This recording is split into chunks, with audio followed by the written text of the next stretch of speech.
خب خب دوستای عزیز ما یک نوار دیگر داریم همینجا میبینیم و بعد بود ان شاء الله بحث و صحبت ما ادامه میدیم. عمر رحمانوف واقعا عادتا سفرهای رحمانوف همش تعریضیش است، همش ساختگی است، از پشواز گرفتن تا صحبت از همه اون سفرهایی که رحمانوف داره این صدها هزار سامان مصرف میشود. یک زنک میبرن که انا جناب عالی من با دوشنبه رفتم دوشنبه را نشناختم. خب طبیعی بیچاره یکم در دهات بود دوشنبه رفته از 4 بینور فکر از پاریس است چون پاریس نامد است. اگر پاریس بیو برگرده را بعد میگه نه اینجا دوشنبه است اونجا پاریس یا دبی و اگر امارات و قطر میرفت میدید بینوهای بلند میگه خب اینجا دوشنبه بود است. اما و یک موی سفید هم میبره یک معلم یک مولار همه این چیزا را میکنه میگذره. اما چند روز پیش یک سورپرایز شد برای رحمانوف، یک چیزی که انتظارش نداشت. واقعا رحمانوف انتظاری او را نداشت. فکر کردن که در این چون چیزی ساخته یک روز نه یک روز میبرو. این وعده پروردگار است ای مردم. پروردگاری ما گپ گفته است که هر جایی که حق است باطل از بین میرود. سفرهای رحمانوف پر از باطل و دروغ بود، همه ساخته بود،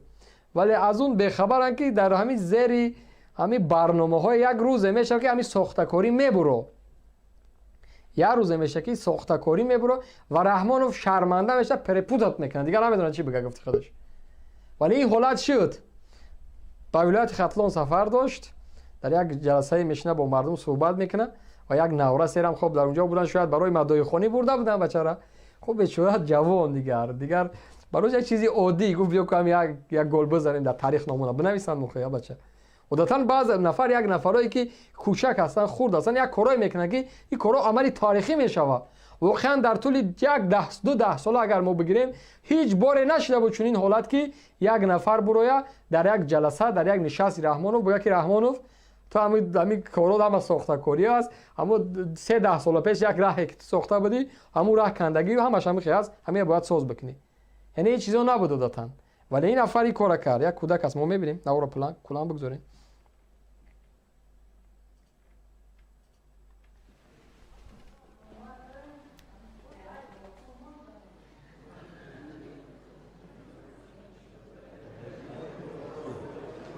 جورب کن جماعت صمیمی رحیم ها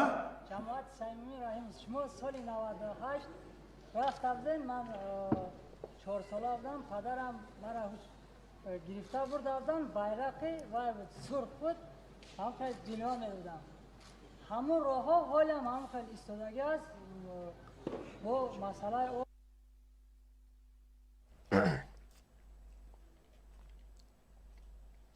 این شاخلایی که در اینجا اینا یا که نشستگی هن یا را سوید میزنه دا یکی یا برای نظر کنید همون راه ها حالم هم خیلی ایستادگی است با مسئله آبو رو هم خیلی جورب کن قطعی اوتاد کدام بیوخی یه دین است. تصور کنید روبر یک کشور یک کودک میگه خیلی جورب خورد قطعی اتاق کردن گیره ماذا فرقش جو کردن گریختون بچه روز مومنت ما کیف کنیم. برای چی کلام کنه جورب کن میدونم کار دیم خیره او دروغ گفتی سه دروغ گفتی سه کودک میگه من همراهی پدرم بودم میگه دروغ میگه همراهی باباش بود ولی یازی خدا گوش کن من از میدونم تهدید گوش کن من از میدونم تا دروغ میگوی. یعنی همین کودک میتونه همین کودک تهدید داره. این یک تصور کنید بعضی کشورهای دموکراتیک واقعا پرزیدنت ها رو ببینید وقتی یک کودک یک جوان میبره در مقابلش گپ میزنه دیگه با یک محبت با یک صمیمیت با یک حالت خیلی عجیب پایین میفره غرور کبر سطح رهبریش فراموش میکنه میبره در سطح همون کودک در سطح همون جوان گپ میزنه. یعنی اینا که در اینجا شرمنده کرد در اینجا گفت که تو رو سیاه میکنی سفرهای تمش دروغ است راههای ما همه خیماندگی است. جورب کن قدی پدرت ساختن گیر گفت و گفت گوش کو تهدید گوش کو یک کودک یعنی تهدید میکنه. این زبانی درست نیست ای گپ بیونو بابید بود بفکرم اوتاد نبود کی گپ زد که خیلی مسئله باید تیا بیونده برای کشکوک ده ها خیر دینفو ولی از مرکز نویت تو جورب گوش کنید زغارم بشنه بشه یعنی او قوری یا کندگی است تشکیل کننده ای جلسه مدیریت ای جلسه راهبرایی که در اینجا بودن راهبرای اون منطقه قوراشون کندگی است.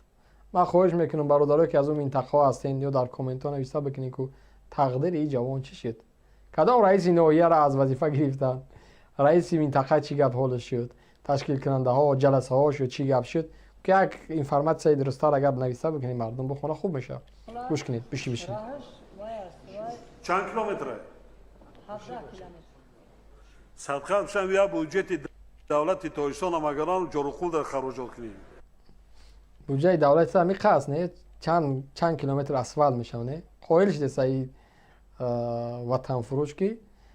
تاجیکستان بودجه نداره روز بوده همون قایکی داره بریم جاروخول در زمین بسازیم راه بسازیم. یعنی اقرار میشه این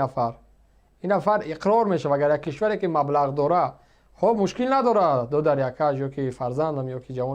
جوانی که آزاداندهش هستی ما این مسئله را میبینیم حتما با رئیس ناحیه صحبت میکنیم با رئیس ولایت صحبت میکنیم ما در این مسئله بودجه کشور جدا میکنیم و در کوتاه‌ترین مدت البته ما اون منطقه مسئلهش هم میبینیم اگر واقعا چنین باشه رئیس ولایت رئیس ناحیه را براش فرمان بده که رئیس ناحیه رئیس ولایت یک بار آموخته بگذارین که چی گپ است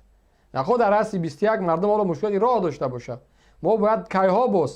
کایها باز ما از این مسئله بیرون شده باشیم چون یکی از برنامه‌های من این بود که من از مسئله راه و راهسازی بیرون میبرویم زمانی من راهبر شدم من این مسئله را گذاشته بودم اما چی گپ است باید یک سیاستمدار یک راهبر عاقل این همو جواب بده اما گوش کن تو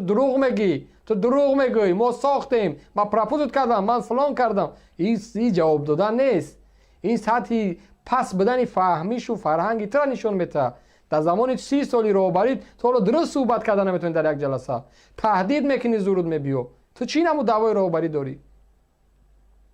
بجای تو برای در یک اونی دیپلمه یک نفری سیاستمدار تو سیاستمدار هستی راه شخصیت اولی کشوری تو باید این کودک یا طوری جواب بده که قناعت بخش شوه بگو راهبری کشور من گپ زدم برای در خشتا بگه مردم من قدی پرزیدنت گپ زدم پرزیدنت کشور من گفت من مسئله راه را میبینم اما همین جوان برای پرزیدنت ما را تهدید کرد گوش کو تو دروغ میگوی تو بچت نه پدر خدمت تو بابات قدی رفته بدی این دروغ میگه مگر هم پول بوجه را بگیریم جاروبقل بسازیم خاطی اوتات برای جاروبقل تا بساز فردای کودک جوان برای در کوچه همین گپ بگه که پرزیدنت ما همین قدر یک بیسوادی هست که با زبان کوچه گپ میزنه اوی جوان اوی مرد عقل تا کار فرمون سر دست کاغذ برآمد همه را شرمنده و رسوا میکنی زبانت گپ دیگه نمیگیره آخه قایل شو وظیفه را بده به یک جوان دیگر مدام صلاحیت دیگه نمیتونی مدام تو آماده نبوده شکایت یک نفر را گوش کنی این نفر شکایت از نبودن راه کرده است فرد یک نفر شکایت از نبودن آب میکنه تو باید تحمل بکنی پایین بفروی گوش بکنی این نفر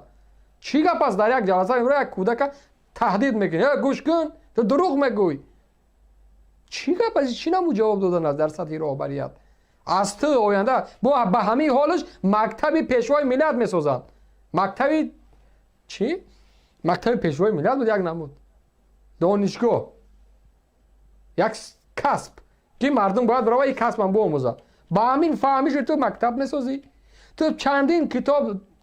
اساسگوی چندین کتاب ها هستی مؤلف چندین کتاب ها هستی تو حتی صحبت کرده با یک نفر نمیتونی زورت میبیا نمیتونی منطقاً اگه تو در روپروی نمیدونم اگر ما بیایی در این روپروی برنامه ما بشینی 1000 نمود سوالی بتیم چی میگفته باشی باور که میره همون خش تاوری همه را دور میکشه به فکرم زورت میبیو که یک کودک برای کمبودی یک راه گفته است گوش کن این دروغ میگه چی نبود من حیران میشم واقعا زل دبا همه قدر نفرها میخندن شما میدونین چیکار کردین میدونین کیه پرستش کردین یا نفری که عقلی حرف زدن نداره زبانش گپ دیگه نمیگیره از عقل بیگانه شده است تهدید میکنه دیگه زورش به تهدید میرسه به قتل میرسه به کشتار میرسه پس طبیعی است که ما را تهدید میکنین ما را میبرین عزیزا را غم میتین پدر و مادرای مخالفین غم میتین پس این چیزی عادی از مدام تو تحمل یک شکایت یک نفر نداری یک جوان برآمده است شکایت کرده است همون میآموزیم چند خواهر اهالی داره جاروخو 11,000 گوش که ما پریپوتت کیسم تو خودت دامو آمدن خودت دامو پرپوز کردگی همین برای پرزیدنتی ده اشتباهان آمدگی واقعا اشتباهان آمدگی برنامه ای نبود که تو باید رهبر تاجیکستان باشی یک عمر تو خودت اشتباه غلط همه آسمان اشتباه آمدگی تو پرپوزت کردگی هستی توبه کنم خدا این ایا میگن که پیشوای معظم میلاد نجات دهنده سیاره زی پیشوای میلاد زی خاک تو سر زی تو او چابلوسا با کامل میگن زی پیشوای میلاد اینا پیشوای میلادت اینا یک کودک گوش کرده نمیتونه جاروخو موضعی که غلطانه یا و میشه تخمی بله بله بله آه. بله بله هی انا جورا ای خدا خان شبخ را که لیکن واقعا اون جوان از همون قدر متخصصا و از همون قدر وزیرا و از همون قدر کسانی که دعوای ایرا دارن و دعوای متخصصی دعوای شجاعت دارن این جوان واقعا کارش کرد در حق رحمانوف واقعا با 4 کلمه رحمانوف شرمنده کرد و چهرهش نشان داد که این نفر یک قاتل است تحمل یک حرف نداره گوش کننده نیست درد مردمش نمیشنوه دولتداریش طول این همه سالها با همین تهدید با زوراوری دولتداری کردگی است در مقابل یک سخن یک دعوا یک نفر ایستاد شده نمیتونه این نفر این جوان اثبات کرد چیزی که رحمانوف یک نفری است که نمیتونه که مردم بشنوه و مردم گوش کنه خب